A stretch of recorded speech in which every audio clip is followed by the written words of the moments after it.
Ça, c'est un excellent hamburger.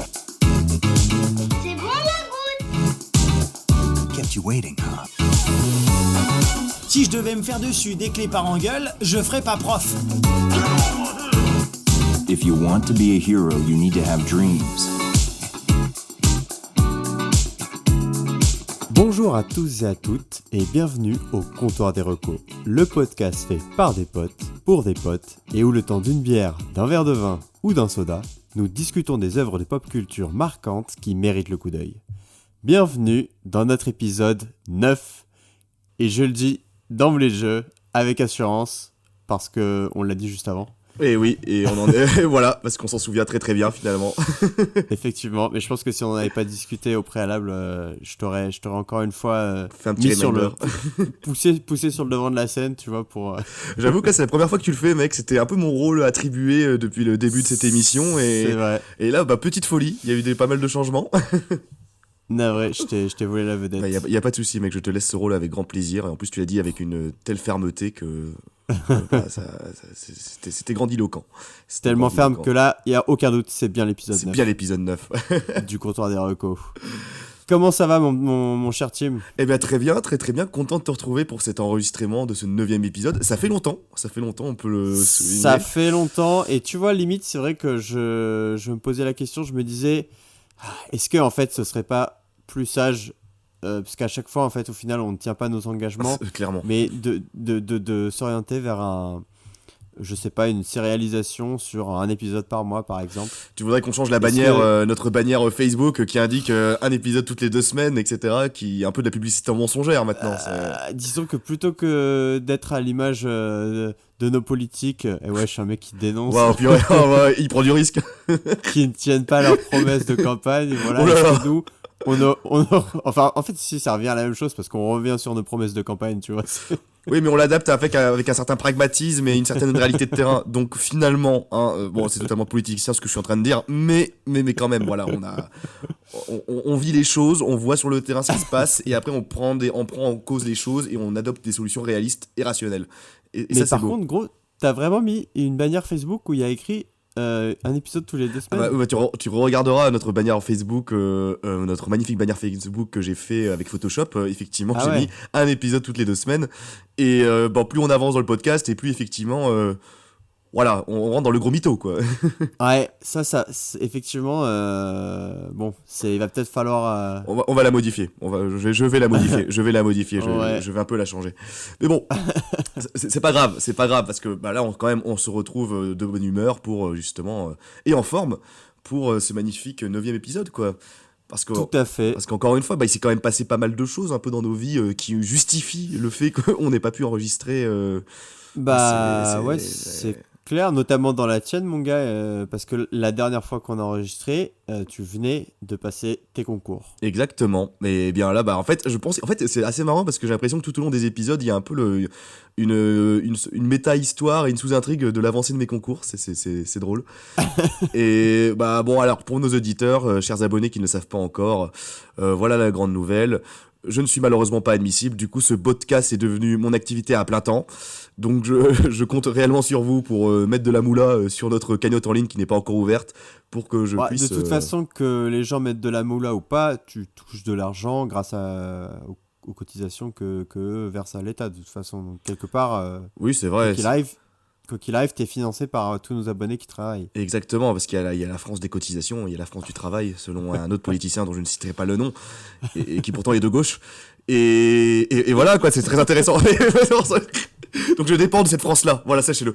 Et bon, il est hyper politisé notre podcast, ça va pas du tout. Mais il est marrant. Mais c'est marrant. Mais bon, pour revenir à l'histoire principale, à cette petite story, effectivement, je n'ai pas eu ce concours cette année, mais ne vous inquiétez pas les amis, Timothée rebondira de plus belle pour de nouvelles aventures, et notamment un autre concours que j'ai passé il y a quelques jours, voilà, donc... je ne vais pas rentrer dans les détails parce que ce serait un peu trop long et ce serait... Et juste en 2 mots, si tu devais expliquer à un enfant de 5 ans Ministère de la Justice, mineur, ça travaille avec des mineurs, c'est cool, c'est sympa. Mec, je crois que un enfant de 5 ans, il comprend pas là. Faut faire plus simple encore. Faut faire encore plus simple. Justice, mineur, délinquant, voilà. Non mais disons, genre, mettons, je sais pas, si t'es pris là à ce concours, qu'est-ce que tu vas faire? Et tu dois l'expliquer à un enfant de 5 ans. C'est pas, un enfant de 5 ans, c'est pas évident comme Ouais. exercice, ça. Mais très bien. Alors, cher petit, mon rôle, mon job, c'est de travailler avec... Dis-moi, tonton Tim, qu'est-ce que tu vas faire si t'es prêt à ton concours? Eh bien, écoute, mon petit Jules, c'est très simple. Je vais, avec une équipe composée de diverses personnes, donc des professeurs, des éducateurs, je vais en gros diriger un peu toute cette équipe pour réinsérer des jeunes qui ont commis des bêtises dans la société et valoriser ce que l'on appelle dans le jargon de la justice, le vivre ensemble, ou dans le jargon d'Hidalgo aussi. Mais voilà, c'est beau, c'est pour que voilà, la France ait beaucoup plus de papillons dans sa vie. Je trouve ça merveilleux, ces belles idées, et voilà pourquoi je veux m'engager dans ce métier, mon petit Jules. Très intéressant comme concours. Et qui malheureusement n'a pas beaucoup de place. Mais voilà, je vous tiendrai au courant dans les prochains épisodes de ce qu'il en est. Et voilà, de mon avancée et de ma galère professionnelle. Voilà, c'est intéressant. C'est intéressant. Non mais écoute, pas mal. Franchement là, je pense que c'était à peu près compréhensible pour peut-être pas un enfant de 5 ans, mais un enfant de 10, il commence un peu à piger ce que tu fais, je pense. Je pense que oui, le vivre ensemble, il a été à l'école, il a plus ou moins capté ce que c'était. Voilà, quand même. Mais bah écoute, je pense que du coup, on croise tous les doigts pour que cette deuxième salve de concours se solde par un résultat probant. Merci beaucoup. Le mec, on dirait qu'il vient de recevoir un Oscar. Ouais, on dirait de ouf, genre merci pour cette déclaration, je suis très heureux d'être ici parmi vous avec mon coproducteur, mon réalisateur, etc. Bref, je suis très heureux. Mais merci beaucoup mec, mais justement, là je parlais là ce sera le pire, j'allais dire le pire lien que je peux faire dans ce podcast, mais je parlais justement à l'instant de mineurs délinquants, ce qui nous fait un petit lien pour ce dont on va parler. Mec. Ok, je censure. Putain, là c'est bourbier. Hein. Putain, ouais. Là, le podcast, il va être rated RN pour...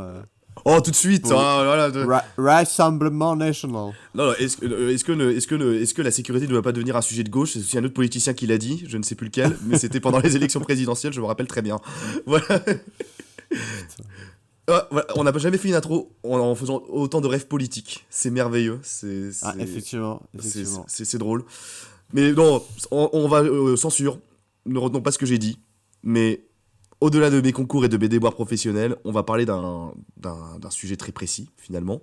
Et mon cher Jules, je te laisse introduire un petit peu l'œuvre, vite fait teaser ce dont on va parler dans cette émission. Alors, vas-y, c'est à toi. Du coup, je tease sans dire le titre de l'œuvre, c'est ça? Ouais, un petit peu, oui. Restons un petit peu dans le flou, parce qu'on est toujours dans la période d'introduction, on se chauffe la voix, je pense. Ok. Parce que d'habitude, on dit le titre de l'œuvre, hein, et après, on résume un peu. Bon, on peut garder le même pot de confiture, hein, on peut y aller directement comme ça, oui. Comme tu veux, comme tu le sens en fait, frérot. Ok, non mais moi je suis chaud qu'on commence à en parler, et puis comme ça, si des gens connaissent l'œuvre, ils auront la... Bah excellent, très bien. Mais même limite, tu sais quoi, ça pourrait être marrant de faire ça en fait à chaque épisode, tu vois, c'est-à-dire de devoir résumer l'œuvre sans dire ce que c'est, tu vois. Ah, c'est pas mal, ouais. On pourra faire une règle. Ça ferait un point d'accroche, ouais. Allez, on peut adopter ça. On est Allez, fifou. nouvelle règle. 9e épisode. Allez, c'est parti pour ce 9e épisode, on change les codes. Allez. Let's go. C'est table rase du passé. Ça mais c'est beau. C'est le renouvellement. Donc écoute, non, pour résumer en quelques mots l'œuvre dont on va parler aujourd'hui, c'est deux potes qui vont partir en vacances en fait ils s'aperçoivent au dernier moment que les tickets qu'ils ont achetés sont des faux, et donc en fait ils se retrouvent obligés à passer tout l'été dans leur environnement de tous les jours. Et tandis que deux de leurs autres potes, eux, partent en vacances. Et en fait, au final, il s'avère que l'été qu'ils vont passer va contribuer à faire un film. Va contribuer à faire un film et va être extraordinaire. Bon, je pense on peut pas être plus évasif et résumer de manière plus floue cette œuvre, mais c'est parfait. Tu compléterais des trucs, toi, ou pas, du coup, non, pour le coup, parce que sinon, si on donne plus d'informations, ça donnerait un peu trop de billes. Mais donc, très très bon résumé, les amis. Je ne sais pas si vous avez deviné. Bah, en tout cas, moi j'aurais eu du mal à deviner pour l'instant, mais très très bon résumé flou, pour le coup. Merci. Et bah, je pense que bah, maintenant, est-ce qu'on peut annoncer, finalement, de ce dont on va parler aujourd'hui, le support du moins, le support. Eh ben, je t'en prie, mon gars. Je Eh te bien, laisse l'honneur. Très très bien, bah les amis, aujourd'hui nous allons parler d'un film d'animation, et pas n'importe quel film d'animation, parce que c'est un film d'animation français, attention les yeux, Cocorico. Cocorico, 100% français, 100% de notre culture, c'est très beau, et bon, je vais dire le titre, je vais balancer le titre, je pense qu'on a assez Allez, tourné DJ. autour du pot, et bien ce film s'intitule Lascar, Lascar. Lascar, exactement. Et là, je compte sur la prod, la post-prod, justement, pour mettre les petits cuivres de House of Pain, Jump Around, tu vois, genre... Ah, tu voyais, moi je voyais plutôt la musique d'intro du film, justement, là. Ah, Tu sais, dans le- l'espèce de... Ça va, c'est la vie. Ouais, ça va, c'est la vie, ouais. Ah bah parfait, bah, je te laisserai faire le montage et tu mettras la musique qui Ok, convient. j'ai pour, la main. pour- Ok, voilà, ça tu va. as la main, je te laisse libre cours à ta direction artistique pour accompagner justement le titre que je viens d'annoncer. Mais donc ouais, Lascar, donc bah, comme je l'ai dit, film d'animation français.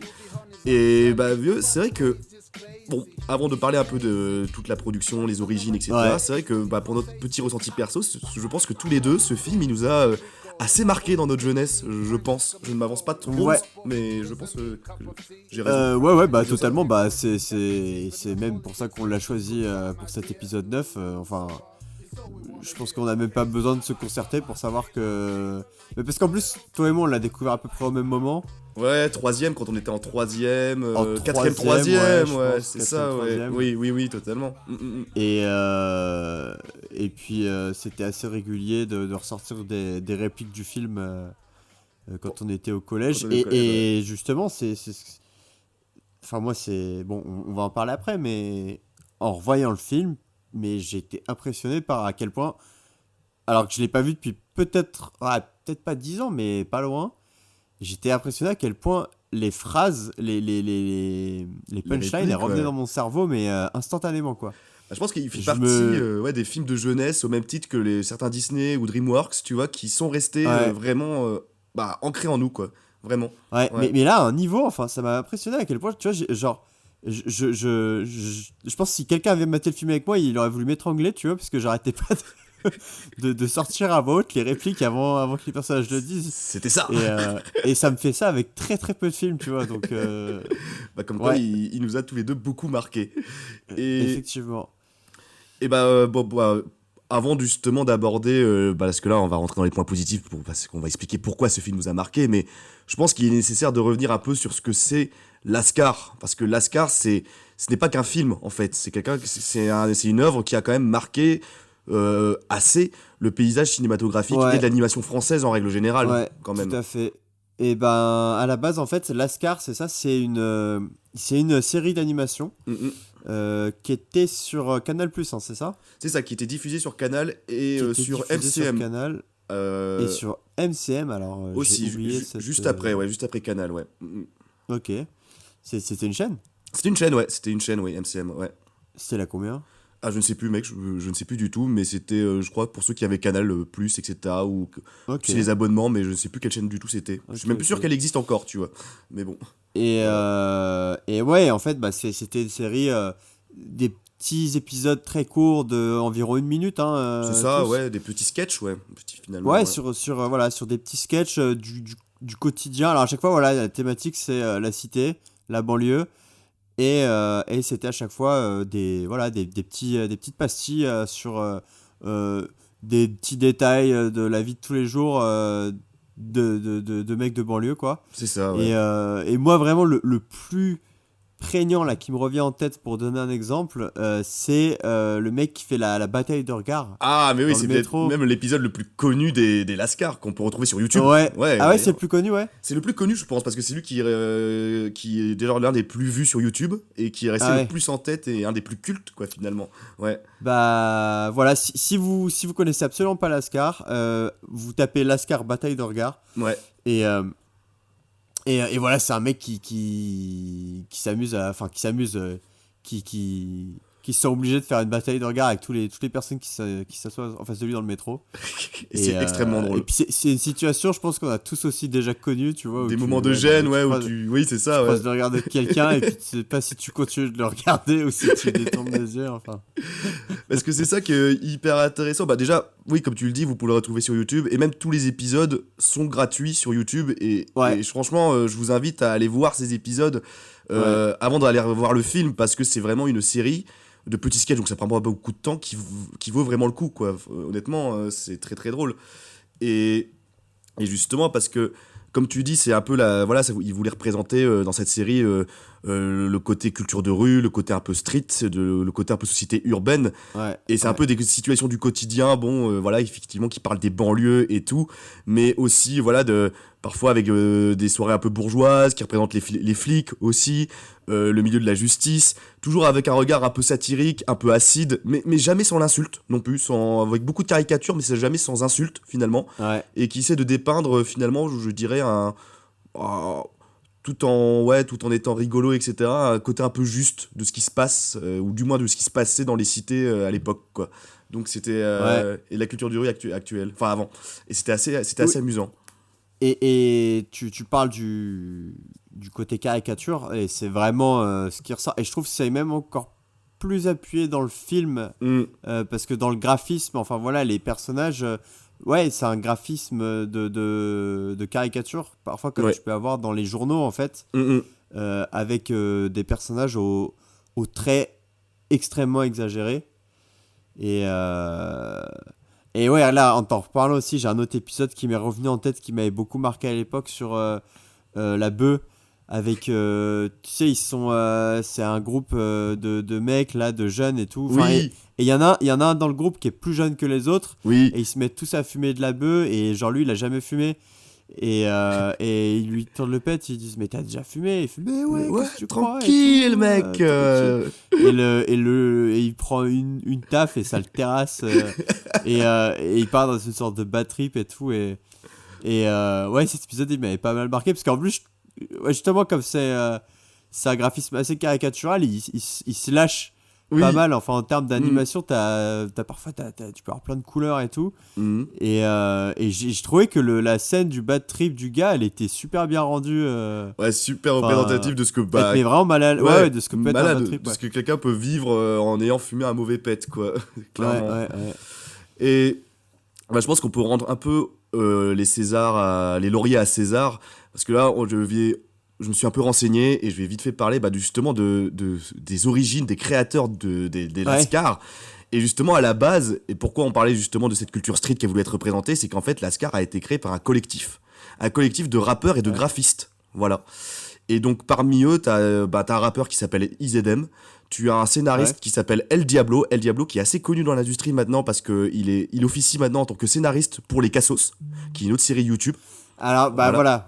Et effectivement, les Cassos sont un héritier direct de Lascar. C'est ça, très spirituel, et qu'on retrouve pas mal de références un peu au Lascar, et même cette patte un petit peu, et cette ligne humoristique, on le peut retrouver dans les Lascar, dans les Cassos, ce côté un peu Lascar.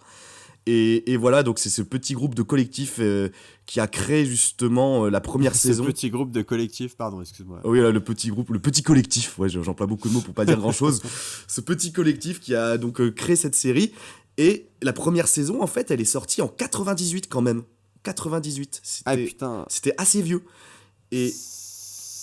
tu veux dire qu'on est assez vieux aussi, du coup, mec? Et du coup, on est assez vieux aussi, c'est-à-dire que cette série a presque le même âge que nous, quoi, finalement. Elle a 24 ans, quoi, cette série, ce qui est assez dingue. Et ça ne rajeunit pas. Et... bonne dame. Dis donc. Et aussi, ce qui est hyper intéressant avec cette série, c'est que quand elle a été produite, c'est que, en fait, elle a été largement, très médiatisée par Canal+. Grâce à Canal+, elle est devenue très, très connue. Et sauf que de base, en fait, pour mettre en place cette série, ils ont hyper galéré à trouver des financements, etc. Parce que c'était un peu détonnant à l'époque, tu vois, d'avoir une série qui parle de la culture de rue, qui parle de mecs de cité. C'était pas quelque chose qui était très présent dans les thèmes de l'audiovisuel français, quoi. Genre, c'était pas quelque chose qui était très très marqué, je crois. Ouais, et en même temps, j'ai l'impression que, les années 90, c'est aussi quand même la période où ça se démocratise quand même pas mal, tu vois, Mm. toutes ces... Enfin, le rap commence à être ouais. beaucoup plus écouté, notamment. Même les artistes graffeurs et tout, ils accèdent à une plus grosse reconnaissance. Enfin, j'ai l'impression que quand même, c'est peut-être là aussi que Canal+ a Attiré, bien ouais. senti le filon, tu vois. C'est un peu la période où ça commence à se démocratiser, en fait, et à être plus présent dans les médias mainstream, en fait. Je suis pas du tout un expert de la culture rap mais voilà, vu de nez, j'ai l'impression que c'est dans ces années-là que ça se joue, quoi. Que ça a vraiment explosé. Bah, en plus, c'est vrai que c'est un peu lié, enfin, c'est totalement lié en fait, parce que justement, bah, quand tu as vu une interview de El Diablo, donc le scénariste des Lascars, qui avait dit que justement, quand Canal+ avait accepté de diffuser la première saison, et aussi la seconde en 2007, parce qu'il faut savoir que il y a 2 saisons dans la série, mais qui sont très très espacées dans le temps. Mais en fait, quand Canal+ a accepté, c'était un vrai pari aussi pour eux, et que tu as vraiment, je sais plus le nom du producteur de Canal, mais qui a vraiment été, selon l'aveu de El Diablo, plus intelligent que les autres, et qui avait vraiment qui avait flairé le filon, comme tu le dis, par rapport à la réussite que peut avoir cette série. Et ça, El Diablo le dit un petit peu en filigrane, mais il dit qu'aussi c'était lié à l'arrivée de Jamel Debbouze à Canal+, et il pense que c'est plus ou moins lié aussi, parce que Jamel Debbouze est arrivé à Canal+ en 97-98, un truc comme ça, et il dit justement que cette arrivée de Jamel Debbouze a peut-être permis aussi cette ouverture un peu artistique et culturelle vers d'autres thématiques, quoi, finalement. Et d'où cette explosion de la série après que l'on connaît, quoi, que l'on connaît. Ok. Donc voilà. Ouais, donc c'est vrai que c'est aussi ça qui est intéressant avec cette série, c'est qu'il y a tout un contexte, enfin elle est assez représentative d'une évolution, ouais, d'une sorte d'évolution, d'éclosion, ouais. C'est ça. Mais tout en restant quand même, je trouve, effectivement vachement dans l'esprit Canal, et enfin voilà, et c'est marrant de voir que plus de 10 ans après, ça c'est toujours à peu près les mêmes qui sont derrière les Cassos. Ouais, qui réussissent à faire vivre. Je sais pas justement à quel point l'équipe a beaucoup changé ou pas entre Lascar et les Cassos. Elle a vraiment énormément changé, mais en fait tu retrouves notamment El Diablo, en fait, principalement, qui est le scénariste qui a suivi le truc, et après toute l'équipe autour des Cassos a grandement changé, bien sûr. Mais en fait tu retrouves toujours quand même cette même ligne artistique, un peu, tu vois, genre, c'est une vraie patte. C'est une vraie patte, moi, quoi. La première fois que j'ai vu un épisode des Cassos, je me suis dit purée, mais c'est marrant, on dirait un peu Lascar, quoi. Ouais, à tel point qu'il y a un épisode des Cassos qui fait honneur et qui te fait un hommage direct à Lascar, où tu retrouves le personnage du métro qui fait des batailles de regard face à les centres sociales. Et donc voilà, quoi, genre tout est lié, ma bonne dame. Mais donc c'est ça qui est assez magnifique. Et surtout qu'en fait, moi, ce qui je trouve hyper intéressant aussi, mec, c'est que déjà, c'était en plus diffusé en premier lieu sur la télé. Voilà. Ouais. Et sauf que, en fait, ce qui a explosé aussi, ce qui a permis, on va dire, la diffusion et la démocratisation de cette série, c'est l'explosion de YouTube aussi.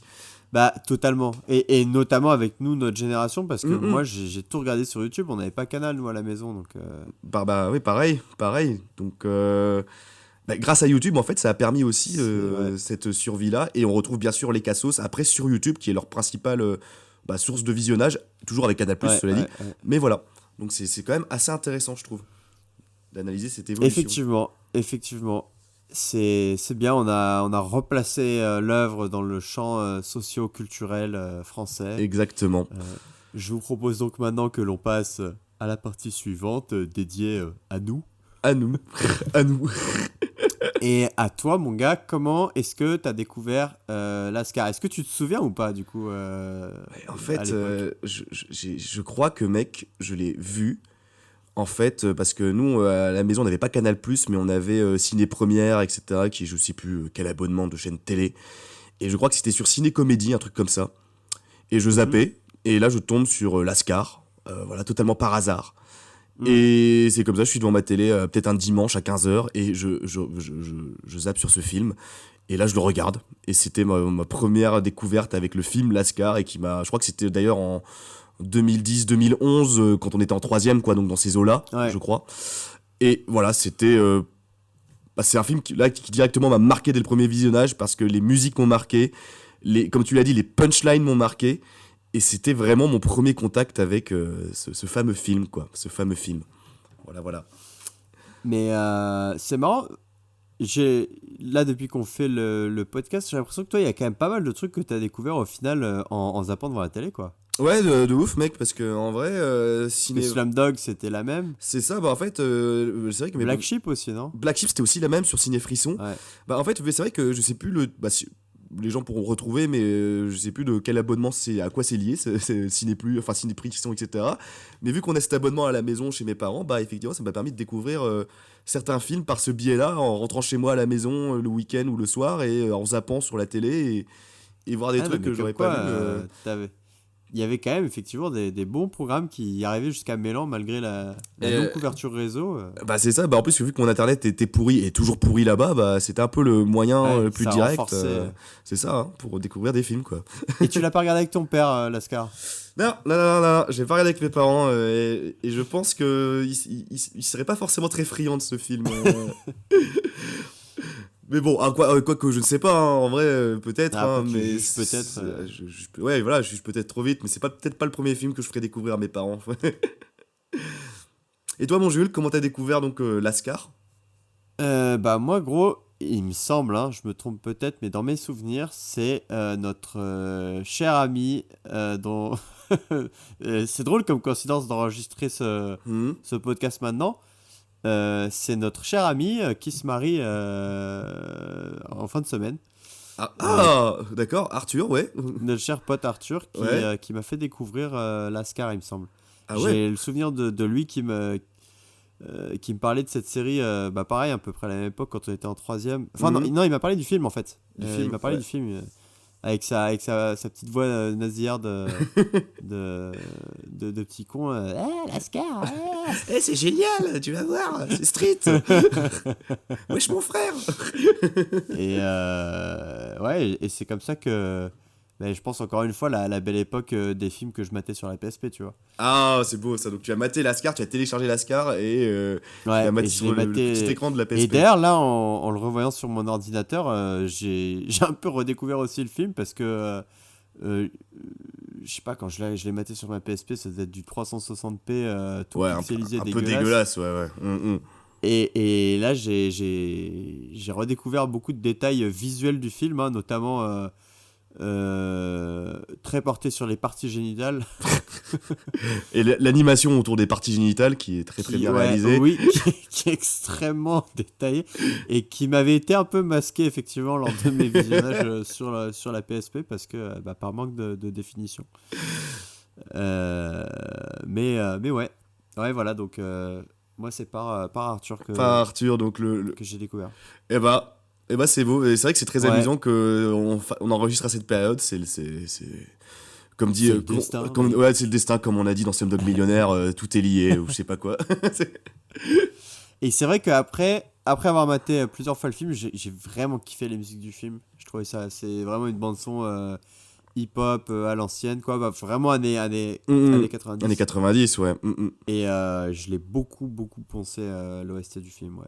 Bah pareillement, et maintenant, je pense qu'on a tous les deux détaillé notre première approche par rapport au Lascar. Ouais, et je suis même rentré en fait dans les côtés positifs là en parlant de la bande son. C'est très bien parce que allons-y, rentrons dans les côtés positifs. Donc tu as commencé à le faire avec les musiques.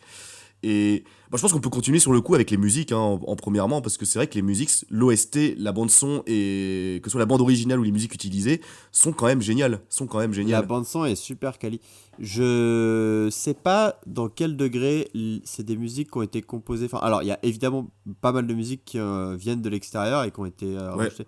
Mais tu vois, par exemple, la première musique du film, C'est la vie. Il me semble, hein, tu m'arrêtes si je me trompe, mais qu'elle a été composée vraiment pour le film. Oui, exactement. Et j'ai recherché justement, je me suis renseigné un peu qui avait fait les musiques, notamment celle-là pour pour Lascar. Donc c'est le fameux Lucien Papalu, qui est assez connu dans l'industrie. Voilà. Ouais. Parce qu'il a collaboré notamment avec Cool Chain et Joey Starr et aussi le groupe NTM plus globalement. Et aussi, notamment, il est un des membres d'un collectif avec De La Soul qui a aussi participé à l'OST des Cassos. Voilà. Et donc, De La Soul qui a un groupe de rap assez connu aux États-Unis Et Lucien Papalu, donc, qui est un peu méconnu maintenant, je dirais, aujourd'hui, mais qui à l'époque, en tout cas, était très connu dans le milieu du rap, parce que justement, il avait fait pas mal de collabs et tout, et notamment, en fait, aussi, il est devenu assez connu dans ses participations à de la musique de médias visuels, quoi, pour le cinéma. Et notamment avec toute cette ambiance rap, ambiance culture de rue, et justement, sa participation était la bienvenue pour un film qu'est les Cassos, quoi. Voilà. Enfin, les Cassos, les Lascars, je me trompe tout le temps, les Lascars, voilà. Donc, la musique originale une grande partie de la musique originale a été composée pour ce film. Une grande partie de la bande-son a été composée pour ce film. Et ça, c'est assez intéressant de le souligner. Et... Ouais, parce que c'est vraiment quali, quoi, pour le coup. C'est hyper quali, ouais. La musique C'est la vie qu'on voit en intro, elle est hyper entraînante, quoi. Je me la réécoute encore aujourd'hui sans problème, ouais.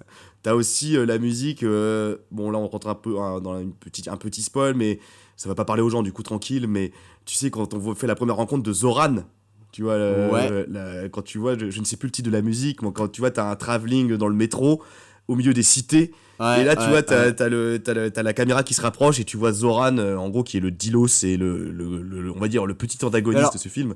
Donc justement, on peut, je pense, raconter un petit peu plus de détails sur le pitch du film. C'est vrai. Parce que donc nos deux comparses, donc pour les présenter, c'est donc Tony Merguez et son bob jaune et José Frelat, qui est un Renoir violet. Qui est un Renoir violet, ouais, c'est... Qui est un Renoir violet, ouais. C'est vrai que... Et donc c'est ces deux-là qui parce que Tony Merguez, voilà, qui est un peu l'archétype du mec qui se fait berner, qui est un peu... Le boulet, quoi, la bonne patte. Un peu boulet, quoi, ouais, vraiment, la bonne patte, un peu naïf. Qui achète des faux tickets pour partir en vacances à l'autre bout du monde. Et à Santo Rico sous les cocos, et qui se fait douiller et par des Asiates, et dont la référence à la punchline que tu avais balancé lors du dernier épisode en indice. Exactement, dont Eric Judor en fait, qui incarne un de ces Asiates. Ah, c'est Eric Judor qui fait une voix d'Asiate. Ah oui, c'est Eric Judor qui imite l'Asiate. Tu touches pas le grand-père, c'est lui qui imite l'accent Asiate. Mais attends, la Tour Montparnasse infernale, c'était avant ou après Lascar ? Parce que est-ce que c'est son rôle dans... C'était avant. Avec. C'était la Tour Montparnasse. C'était avant Lascar. C'était avant Lascar. Ah non, la Tour Montparnasse. Oui, la Tour Montparnasse, c'était avant Lascar. Bah je crois. Parce que il y a grave moyen que genre ils aient vu son Bruce, enfin face à Bruce Lee là. Son interprétation, ouais. Il y a moyen que ce soit lié un peu. Putain, il nous le faut. Mais donc oui. Et bah oui, donc comme tu l'as dit, oui, ils se sont fait ils se sont fait entourlouper par une bande d'Asiates parce qu'ils leur ont donné un ticket finalement qui est en Moldavie et pas du tout à Santo Rico, qui est une destination tropicale et luxuriante. Et donc finalement ils se retrouvent un peu dans la galère.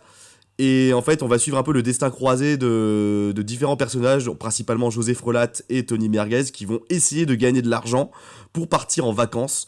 Et alors, tu as donc José Frelat qui lui va trouver un taf réglo pour construire un sauna norvégien, pour un juge un peu corrompu, un juge un peu bizarre sur les bords et pas bizarre, mais qui est l'archétype du bourgeois qui prend tout le monde pour son esclave. C'est ça, l'archétype du gang des Hauts-de-Seine, si vous avez la ref. Voilà, c'est... Voilà, Balkany, si tu nous regardes, c'est pour toi. Et... non mais c'est vrai. C'est vrai, là pour le coup, c'est clairement une caricature de ça. Donc, avec grainerie, quoi. Grainerie, voilà. Et après, de l'autre côté, on a Tony Merguez, donc, qui lui essaye de gagner de l'argent par des moyens un peu moins légaux, qui est de vendre de la drogue, donc de la beuh, comme il le dit lui-même, en achetant de la drogue à Zoran, le grossiste, qui est un peu la grosse Kaira du quartier. Et qui fait peur, en vrai, il fait peur. Qui fait peur. Il fait peur de ouf. Et qui fait peur de ouf. Et donc voilà, on va... donc forcément, Tony va pas parvenir à mener sa tâche à bien et va donc se retrouver plus ou moins emmerdé. Dans la merde, ouais. Totalement dans la merde. Et donc ouais, là, c'est le petit synopsis. C'était, on est un peu dans le désordre, mais c'est vrai que ça c'était un peu le synopsis pour un peu mieux encadrer ce qu'on va dire après. Parce que Bah, en fait, et voilà, pour reparler de la musique, donc quand il y a le fameux Tony Merguez qui va acheter donc sa drogue à Zoran, le grossiste, il y a une musique magnifique qui représente toute la situation un peu ghetto. J'ai pas d'autres mots.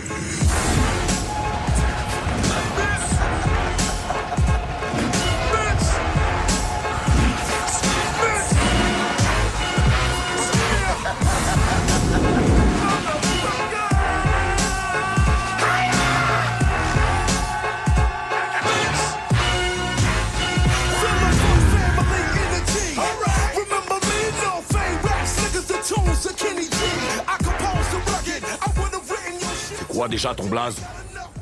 C'est Tony Merguez, comme la saucisse.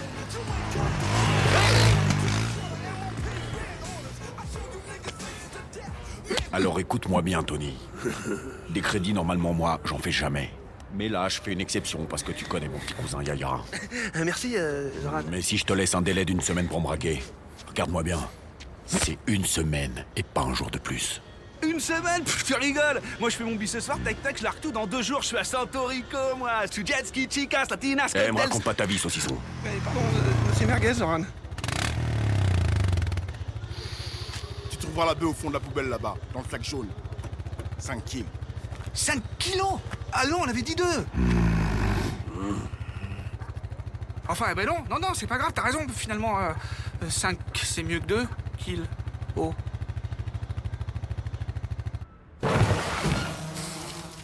Oh putain, ça chlingue sa race là-dedans. Alors, un sac jaune. C'est jaune, ça. Hey, ça y est, je l'ai trouvé, le sac de beurre. Et d'ailleurs, dans la scène, une autre scène avec Zoran plus tard, celle où justement Tony Merguez appelle Zoran pour lui dire ah en fait ça va être compliqué. Voilà. Et bah, c'est pareil, il y a une musique en fond. Où le mec genre il chante super vite et il fait Ah oui. Et en même temps tu vois Tony Merguez qui essaie de parler chinois, tu vois, Et c'est en rythme, justement, l'animation est calée en rythme avec la musique. Et c'est vraiment bien fait ça pour le coup, ouais. Enfin vraiment, en tout cas ouais, les musiques composées pour le film elles sont super. assez Enfin, dingues. même celles qui ont été rajoutées en supplément. Parce que t'as la fameuse musique de Jump Around de House of Pain ouais. qui est... Bah, je l'ai découvert grâce à ce film d'ailleurs, et je l'écoute encore aujourd'hui, et qui juste passe super bien. Ouais. Qui passe super bien. Donc bah ça c'est musique, je pense qu'on a fait un peu le tour de pourquoi la musique est géniale. Écoutez la bande originale de Lascar. Et aussi dernière musique qui est la plus culte de ce film, Le Petit Bonhomme Vert. Ah, ça c'est ta musique culte. Je te laisse en parler. Après, c'est quand même. Il y a du spoil. Il y a du gros spoil. Bon, sans spoiler, on va dire que la petite. Enfin, je vais reprendre un peu les termes de. Parce qu'en fait, elle a été composée donc, pour l'occasion. Et elle est chantée directement par les doubleurs. Et ça, on va en parler après. Mais elle est chantée directement par les doubleurs qui incarnent Tony Merguez et José Frolat. Et cette musique, en fait, quand elle a été créée, et ça, El Diablo, donc l'un des scénaristes du film, le dit lui-même, c'est qu'en fait, le petit bonhomme vert, c'est une musique qui a été, dans l'histoire, ordonnée par le juge. Comment il s'appelle le juge, je ne sais plus le nom du juge, mais... bref, le juge, ouais. Bah oui, le juge Santiepi. Le juge Santiepi, voilà, le juge Santiepi, pour qui José Frolat doit construire un soldat norvégien. Et justement, il leur ordonne de faire une musique un peu de rédemption et de bonne morale avec les bonnes pratiques de la société, qui se veut vraiment anti-rap dans sa culture, parce que l'idée, c'est vraiment comme le dit El Diablo dans une interview, c'était vraiment de prendre à contre-pied la culture hip-hop et la culture street, et d'en faire une musique totalement aux antipodes de ça, et de se foutre totalement de la gueule du monde, hein, quoi, finalement. Hein, c'est... Parce que la musique, pour un peu vous la chanter, c'est... Le gros refrain principal, c'est « Je crache plus par terre, je traite plus les mers, je traverse que quand le petit bonhomme est vert. » Tu vois, alors, et rien que ça, tu vois, ça me fait grandement sourire, quoi. Elle est assez incroyable, cette musique. Et je crois que c'est... Genre, t'as un amour pour cette musique, mon gars, ça dépasse l'entendement. Mais, mec, c'est la seule musique rap que je connais par cœur. Je pourrais te la chanter par cœur, là, vraiment. Et du coup, si c'est de l'anti-rap, est-ce que c'est du rap? Bon, c'est de la musique à inspiration rap. À inspiration hip-hop. Allez, soyons larges. Donc voilà. J'en profite pour rebondir parce que tu parles des doubleurs. Les doubleurs, ouais. Je pense que pour le coup, ça constitue aussi un des gros points positifs de ce film. C'est pas forcément quelque chose dont on avait conscience quand on l'a maté pour la première fois à 14-15 ans. Mais c'est que le casting de ce film, il est quand même assez maboule en fait. Il est hyper gold. Il est vraiment gold. Je pense qu'on a affaire à énormément de grosses têtes d'affiche et de gros acteurs qui ont participé à la production de ce film, quoi. C'est assez dingue. Et c'est vrai qu'on l'a réalisé que très tard, en fait. Mais donc, on va vous dire les noms. Mais par exemple, celui qui incarne Tony Merguez, c'est n'est autre que Vincent Cassel, quoi, quand même. Vincent Cassel, ouais. Pour dire d'autres noms, il y a aussi Diams qui incarne la cousine de José Frolat. José Frolat, lui, est incarné par Izedem, donc lui, il est un peu moins connu, mais Izedem qui est quand même un des membres créateurs de la série d'origine aussi, et qui est un rappeur. On a Gilles Lelouch, pour Zoran. Qui fait Zoran. On a Diane Kruger pour La Belle Blonde, la fille de Juge Santiepi aussi. Ouais. On a qui d'autre ? On a Vincent De Sagna qui joue aussi l'animateur. C'est qui Vincent De Sagna, tu sais, c'est un des acolytes de Michael Youn, celui qui est tout le temps bourré dans Fatal. C'est pas François ? C'est François De Sagna ou Vincent De Sagna ? J'ai une hésitation. Je crois que c'était Vincent De Sagna, moi. Hein. Non ? Je te laisse fact-check. Je fact-check ça. C'est Vincent De Sagna. Oui, je vois bien ça. Ah, c'est Vincent De Sagna. C'est Vincent De Sagna, ouais. Donc lui qui joue un producteur de films porno. Enfin... Et il y a qui d'autre ? Il y a aussi, ça on l'avait checké hier, mais il y a aussi Katsuni. Il y a Katsuni, ouais, et puis on l'a dit aussi, il y a Eric, et il y a Ramsey ou pas ? Et il y a, est-ce qu'il y a Ramsey ? Non, il n'y a pas Ramsey. Ah, c'est juste Eric Judor. Mais par contre, t'as Omar et Fred aussi. Ah oui, t'as aussi Omar et Fred, c'est vrai. Qui jouent les deux copains. Qui jouent les deux qui partent en vacances. Ouais, qui partent en vacances, ouais. Qui partent en vacances. On On va pas trop en dire pour... Pour éviter, mais ouais, qui partent en vacances, ouais.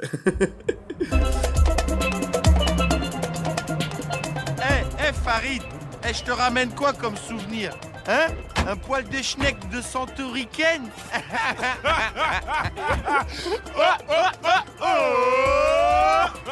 Franchement, c'est pas bien. C'est haram de parler comme ça, les gars. Allez les mecs, gardez la pêche. D'accord ? On vous enverra des photos. En route, taxi.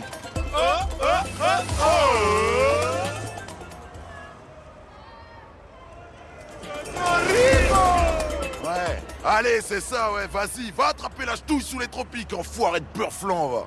Santorico, tu sais quoi ? C'est un truc de naze. Avec les pauvres qui vont là-bas. Pas de vacances pour les vrais gars.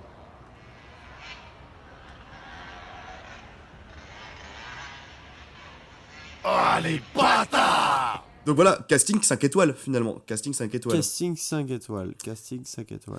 Et ça, par rapport à ça, mec, j'ai une petite anecdote sur ce casting. Parce qu'en vrai, et c'est là qu'on peut remercier Canal+, par rapport à la production de ce film.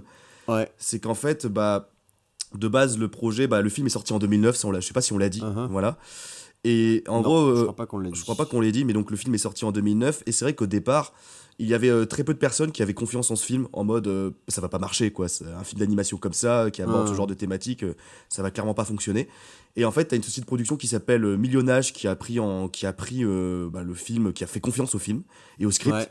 Et du coup, en fait, après, ils l'ont vendu un peu à Canal comme un truc, un peu gold, etc.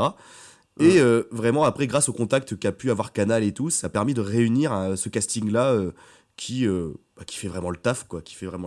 En sachant qu'en plus que Canal, en fait, aussi, dans la série d'origine, il y avait déjà des acteurs, notamment Vincent Cassel, qui avaient participé un peu à la série aussi, tu vois. Donc, ils ont fait revenir des gens pour participer, et tout le monde a été... En fait, il y a une sorte d'émulation autour de ces acteurs, et qui a fait que ce film a très bien marché. Et je regardais une interview justement récemment de Vincent Cassel qui disait aussi qu'une des particularités du film, c'est que enfin, tu sais, normalement quand tu tes t'es obligé de parler bien séparément. Enfin, disons que soit tu es dans des box séparés et tu enregistres les doublages séparément, soit tu le fais en même temps, mais vraiment chacun, tu vois, on évite d'empiéter les uns sur les autres parce qu'après ça s'entend dans les micros respectifs et c'est impossible à démêler. Mais que là, justement, pour l'Ascar, en fait, ils étaient assez vite partis sur ce mode-là de faire des échanges un peu spontanés, en fait. Ah oui. C'est ce qui est raconté et donc un peu de laisser les micros tourner quoi et de laisser un peu à l'impro aussi. Laisser un peu faire un petit peu une forme d'impro quoi.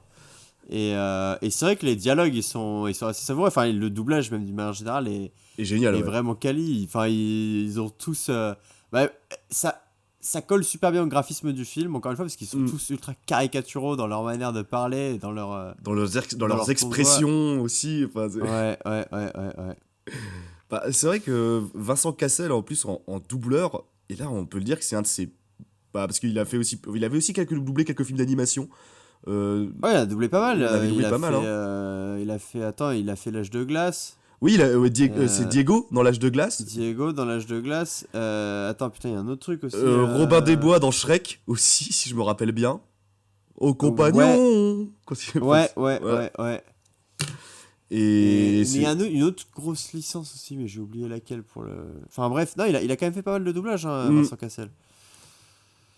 Et donc on a quand même... le casting fait vraiment le taf, quoi. Et honnêtement, c'est pour ça que je dirais que je pense qu'on est d'accord là-dessus, c'est un des points principaux du film. Pourquoi aller voir ce film ? Parce que le doublage et le script est juste fabuleux. Ouais. Dans ces dialogues. Doublage, le script... Et après, bon voilà, moi je rajoute encore un autre point positif, mais le graphisme, l'Ascar... Il est vraiment ultra propre à l'Ascar. Et je trouve que l'animation aussi, elle est... Enfin, c'est rare d'avoir un film d'animation français, déjà, de base. Ouais. Qui soit... Enfin, non, en fait, non, c'est pas rare d'avoir des films d'animation françaises, parce qu'on en a quand même quelques-uns. Et puis on est très bon aussi en animation, de manière générale. Et on est très bon en animation, mais...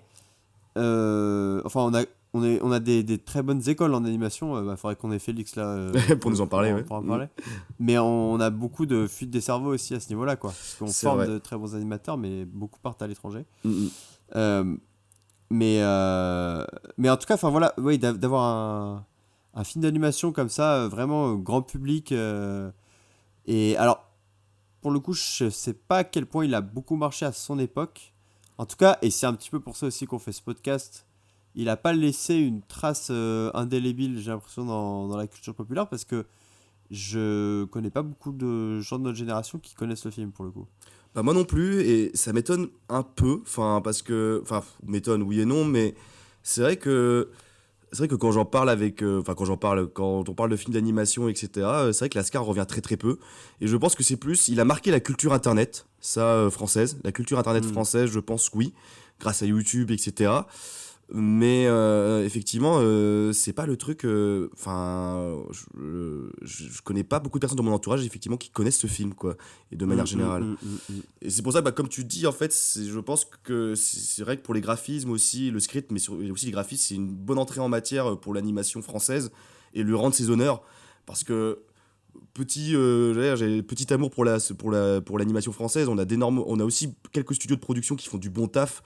Je pense notamment, là je fais un vieux parallèle, mais la dernière série sur League of Legends qui est Arcane, qui est sortie, qui est un studio français qui l'a fait, Fortige Productions.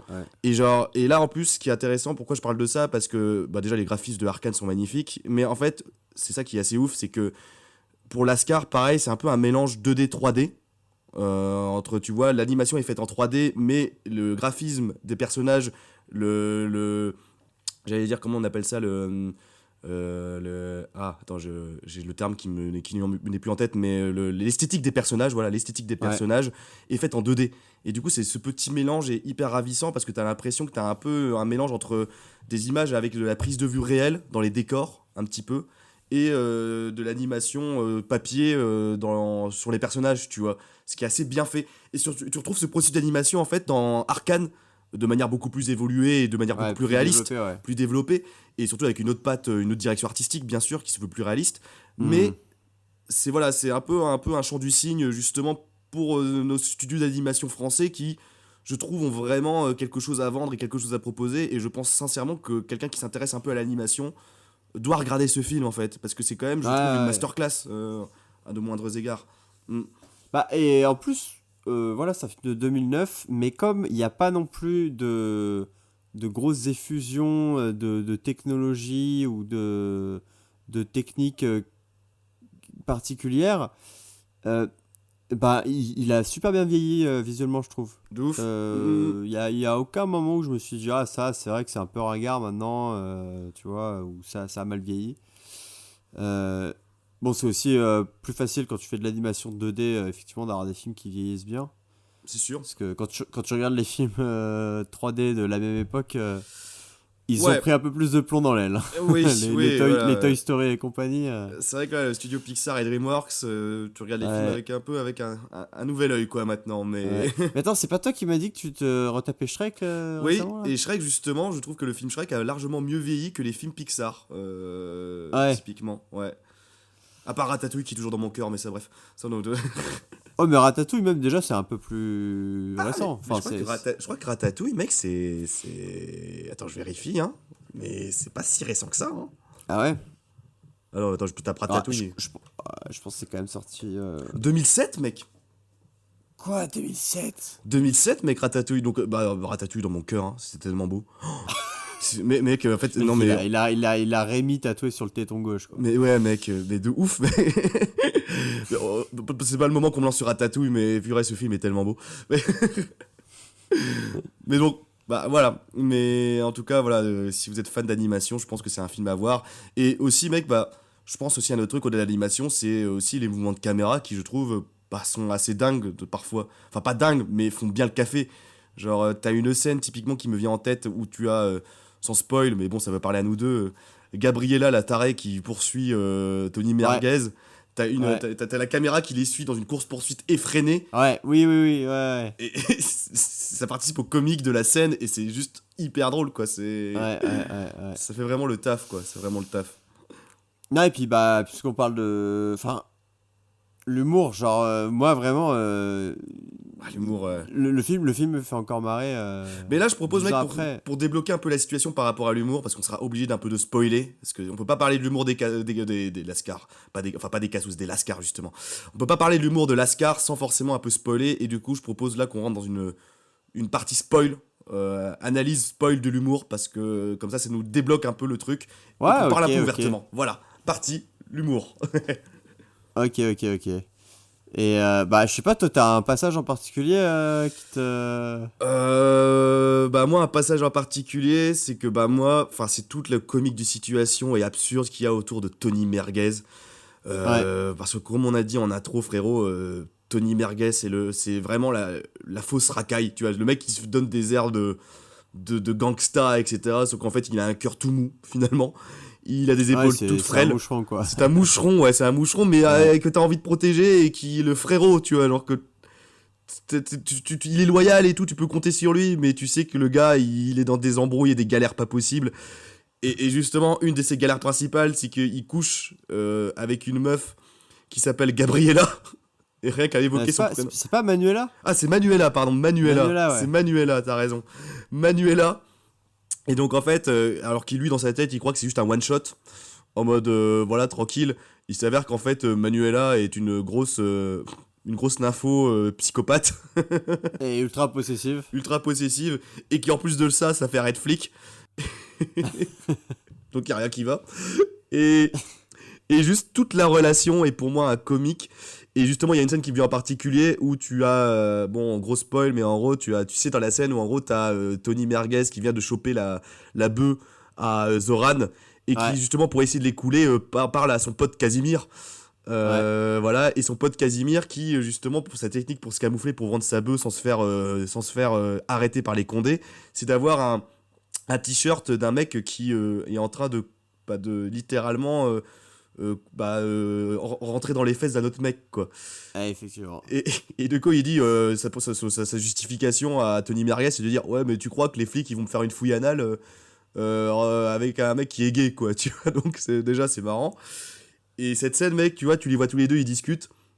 Et là t'as Manuela qui débarque dans l'appart. Et là t'as Casimir qui gueule à Tony Merguez, y'a ta meuf. Et donc ils sont en pleine panique. Et donc dans la panique, il y a le lit qui dépliant, qui se replie sur leur gueule, et t'as la scène un peu iconique où t'as Manuela qui rentre dans la chambre, et il voit Casimir en position accroupie devant Tony Merguez qui a 4 pattes en calbute. Wesh caca, sur ce quoi je te prends 50-50 avec moi gros. Merci, Tony. Attention hein, tu joues dans la cour des grands là. Je parlais de toi à Zoran. Et vu que je suis un peu comme son bras droit, il me fait confiance et il est d'accord. Mais tu ne le déçois pas hein. Oh non.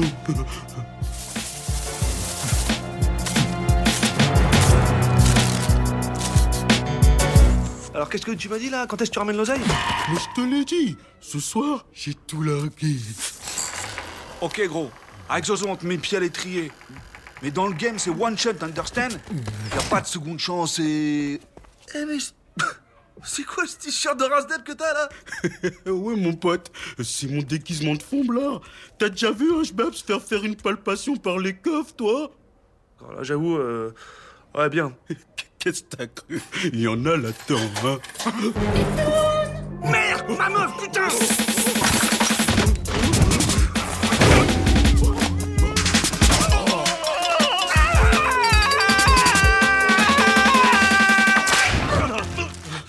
Kitoun?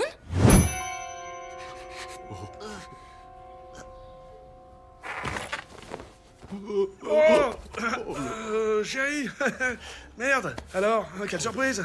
Tiens, comment t'es rentré, dis donc? J'ai fait un double. Bonjour. Bon, c'est pas tout ça, mais j'ai d'autres chats à fouetter. Hein. À plus, Titoun. Vas-y, ta gueule. Oh, au revoir. Mais qu'est-ce que vous foutiez là, tous les deux? Et c'est vrai que le personnage de Casimir, mais il est assez marrant, avec sa réplique culte. Dans un sac poubelle. Dans un sac poubelle. Oh là là. Ouais, non, c'est... Et après, aussi, s'ensuit la scène où Tony Merguez se retrouve embarqué par sa meuf dans le commissariat, alors qu'il a un sac entier rempli de bœufs sur lui. Et là, ça revient sur ce qu'on disait sur le truc caricatural, où la thématique principale, c'est la banlieue, effectivement, mais où en fait, tout le monde en prend pour son grade, parce que les flics sont vraiment dépeints, justement, en énormes ivrognes, racistes. Beauf. Ouais, beauf. Ils sont dégueulasses, ces flics, dans le film, vraiment. Immondes. Putain, enfin voilà, c'est tout le monde en prend pour son grade et c'est de la caricature poussée assez fort, ouais. C'est ça, mais vu qu'en fait tout le monde... Tu sais, avec le rire, le gros filet de bave et tout. Vas-y mec, fais ton imitation. Norbert. Norbert, ah oui, Norbert. Ouais, c'est de l'herbe thérapeutique pour ma grand-mère. Et tu vois, il limite les gens. Enfin, et aussi, tu vois, t'as les différents faits qui les présentent. Genre, t'as une caricature totalement d'Hitler, en fait, avec son chien Goebbels, je crois qu'il s'appelle. Oui, enfin, là, ils sont allés jusqu'au bout, quoi. Voilà.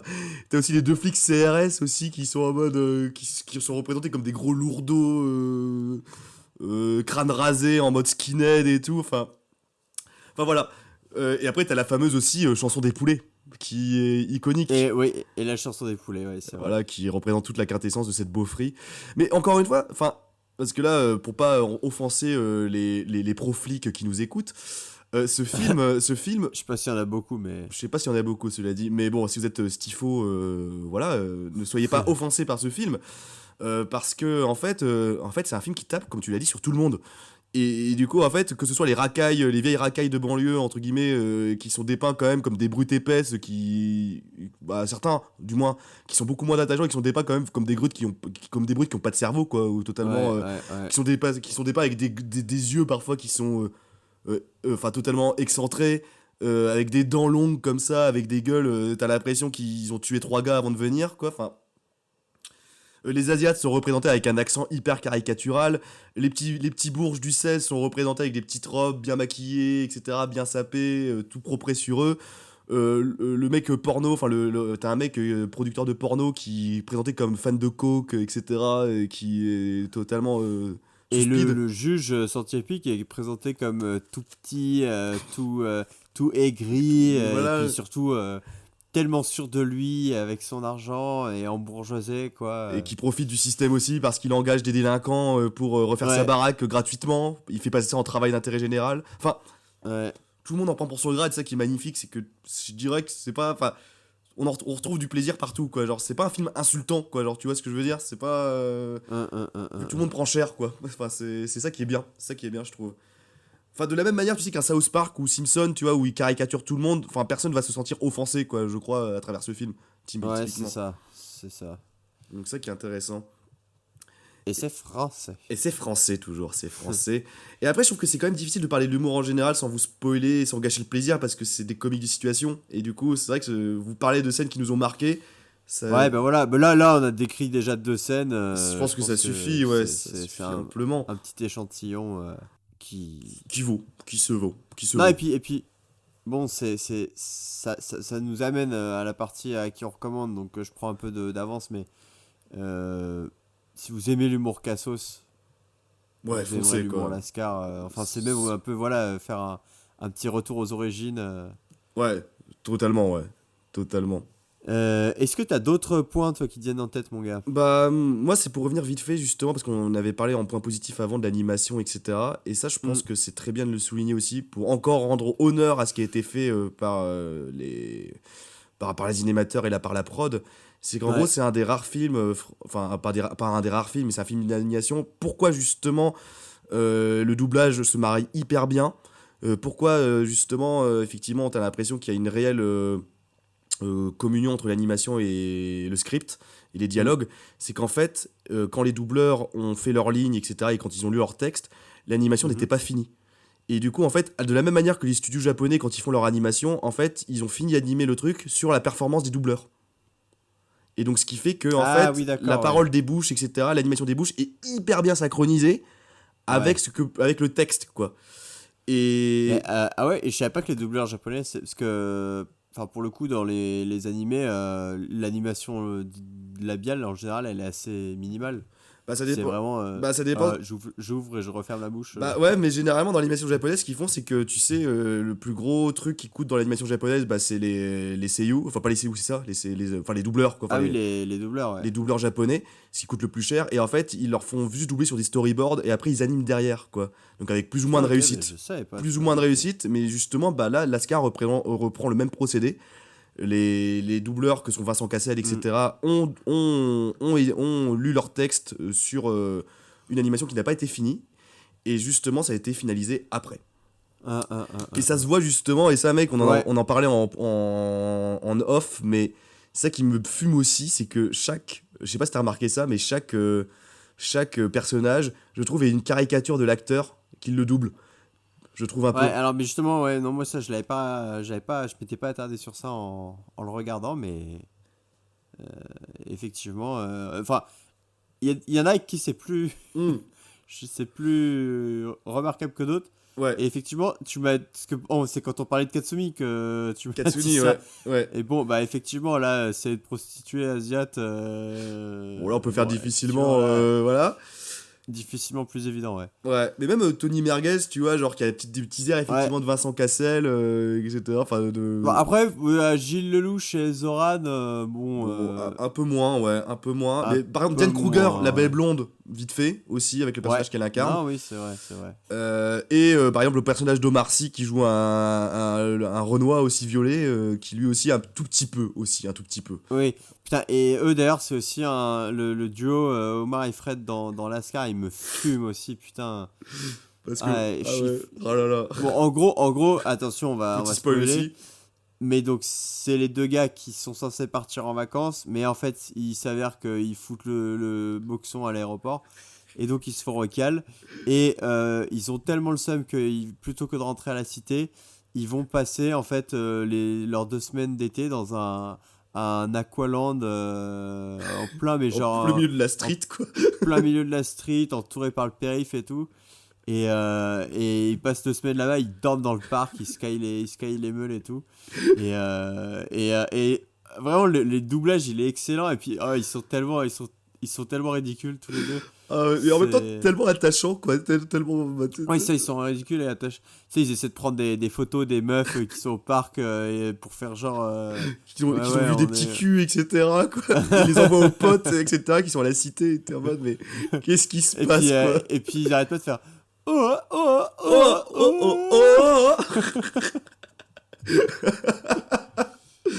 Non, mais vraiment, mater ce film, en fait. Vraiment. Ouais. Parce qu'en fait, Non, bah, non, donc, c'est vrai que là on est passé. Je pense qu'en fait, parce que là on est passé à qui le recommande après, juste après, mais moi j'ai pas de point négatif en fait sur ce film qui me vient à l'esprit là comme ça. Honnêtement, enfin. Ouais. Non, moi non plus, j'ai pas de point négatif. Après, bah, je dirais juste que je pense qu'il c'est un humour qui est assez corrosif. Ouais. Et donc je pense qu'il y a des gens qui seraient pas forcément sensibles à cet humour.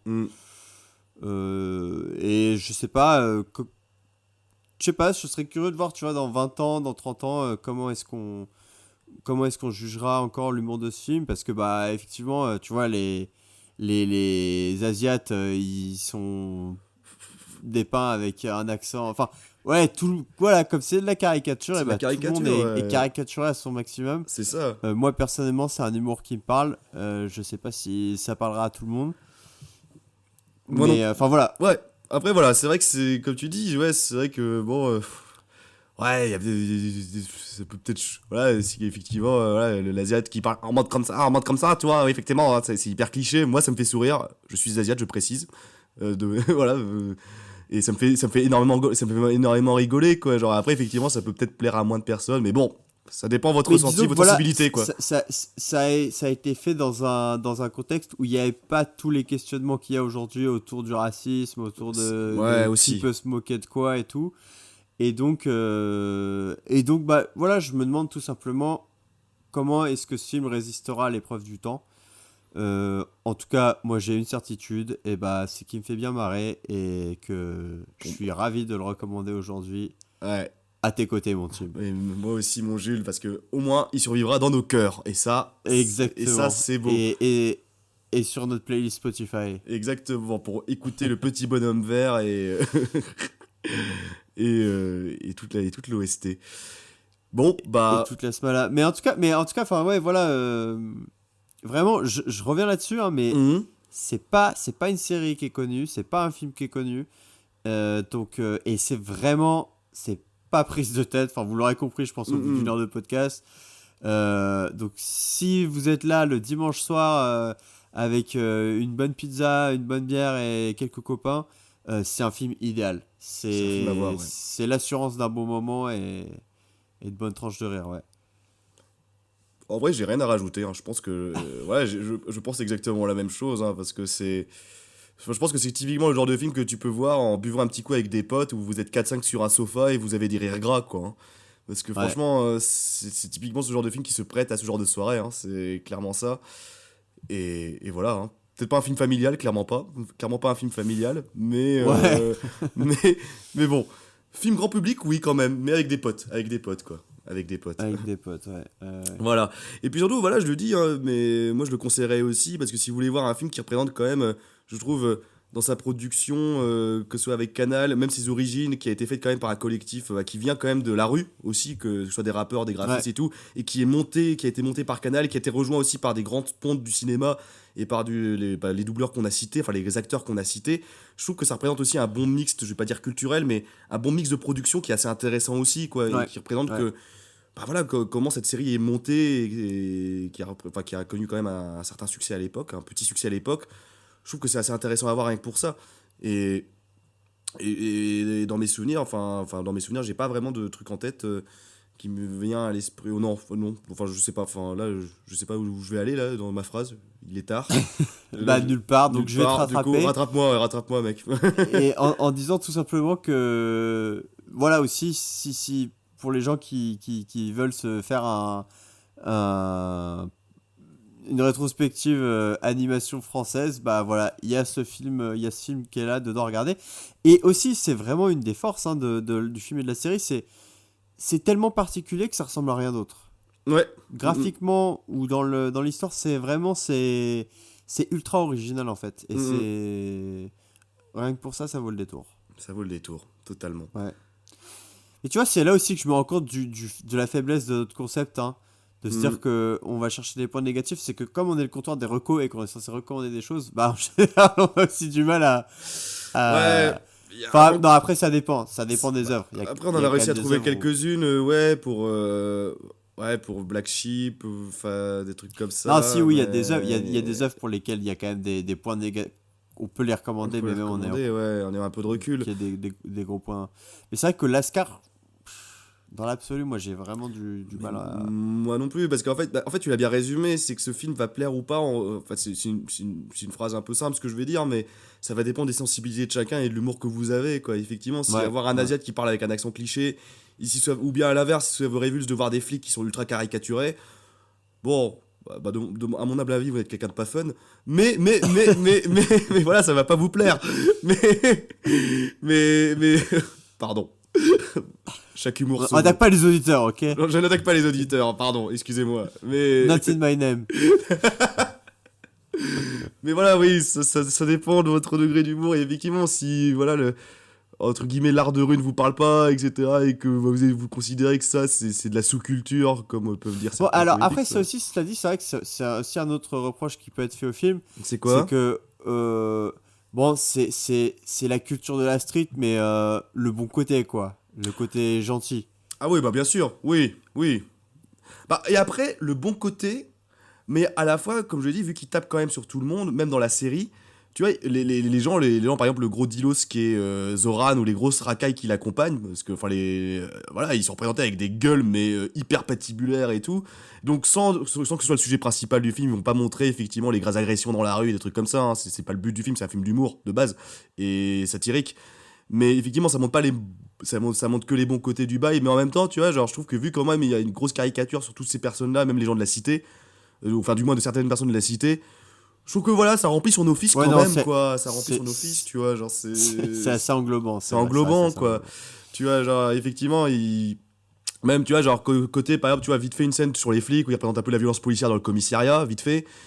Et en fait, il l'écarte tout de suite, tu vois, vu qu'ils voulaient faire en sorte que ce soit un film d'humour pour que les gens rigolent de base.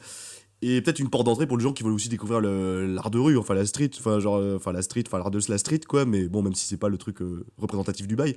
Mais donc non, je trouve quand même que voilà, c'est pas leur propos d'avoir une critique sociale, hein, clairement pas, je pense. C'est pas le film, c'est pas comme un film comme Banlieusard ou tu sais les films les Misérables, les trucs comme ça. Hein, faut vraiment pas le prendre comme ça. Hein.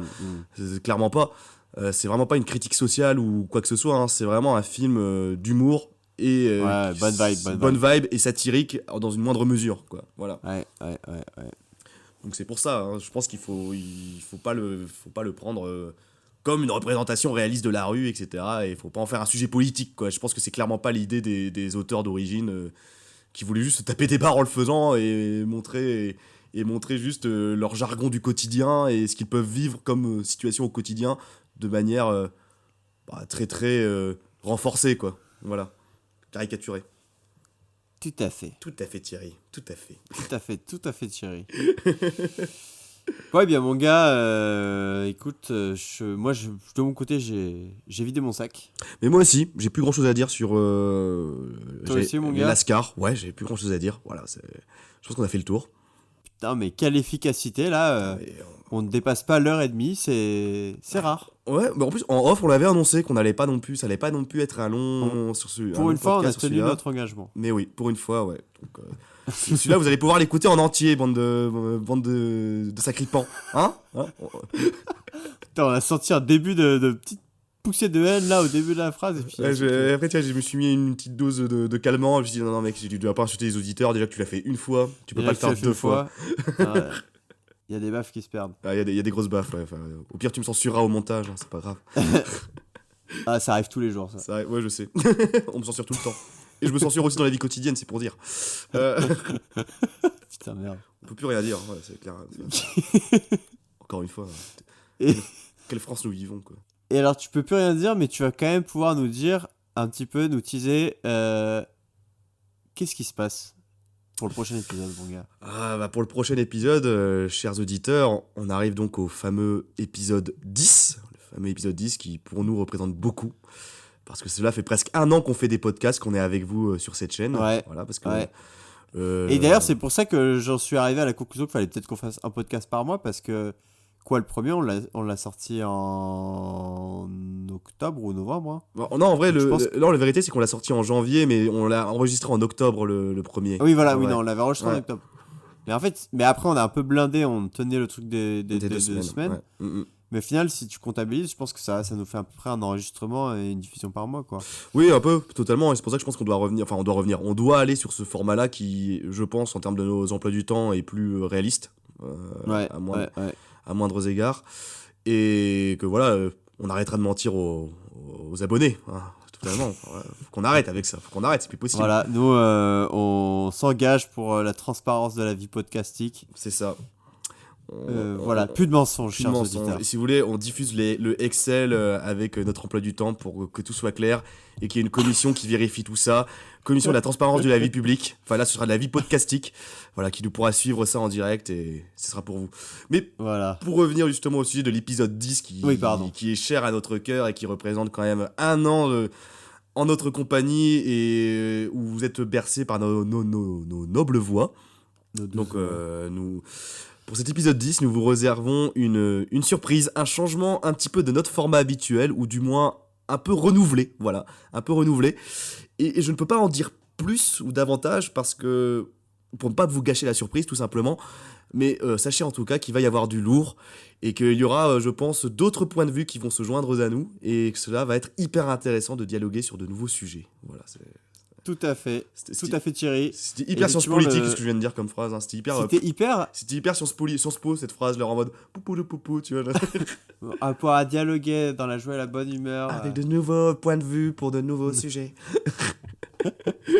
Non mais on peut pas dire le thème aussi, tout simplement parce que le thème en lui-même n'est pas encore arrêté. Clairement. Mais en tout cas, on peut vous garantir que c'est un peu une formule inédite de ce podcast. Totalement, ouais. Et parce que nous on est des mecs qui innovent, voilà, on aime bien le neuf, on aime bien Macron, voilà, c'est... Mais totalement. Et tu vois, et on finit le podcast comme on l'a commencé sur de la politique. Oui, peut-être que Macron va faire un tweet après pour dire qu'on a participé à un renforcement de la culture française, voilà. Et que... Il a dit, 2020 c'était McFly et Carlito, 2022 ce sera Tim et Rulio. Oh non. Purée, au secours. Là, tu viens de citer 3 personnes, dont 2 personnes que je ne peux vraiment pas blairer, quoi. Et donc, devinez lesquelles. Devinez lesquelles. Je ne citerai pas de nom. Je me suis arrêté tout de suite dans mon idée de merde. Ouais, non, c'est bon. Arrêtons avec les récupérations politiques. Ce n'est plus possible. Voilà. Et d'autres influenceurs l'ont très bien dit avant nous. Yes. Antoine Daniel, angle droit, si vous nous regardez, si vous nous écoutez, nous sommes de votre côté. Voilà. Bon, sur ces bonnes paroles, mon gars, je crois qu'on peut conclure cet épisode 9. Merci encore à tous de nous avoir écoutés. On vous donne rendez-vous dans un mois, du coup, cette fois-ci, assurément, pour un nouvel épisode du comptoir des recos.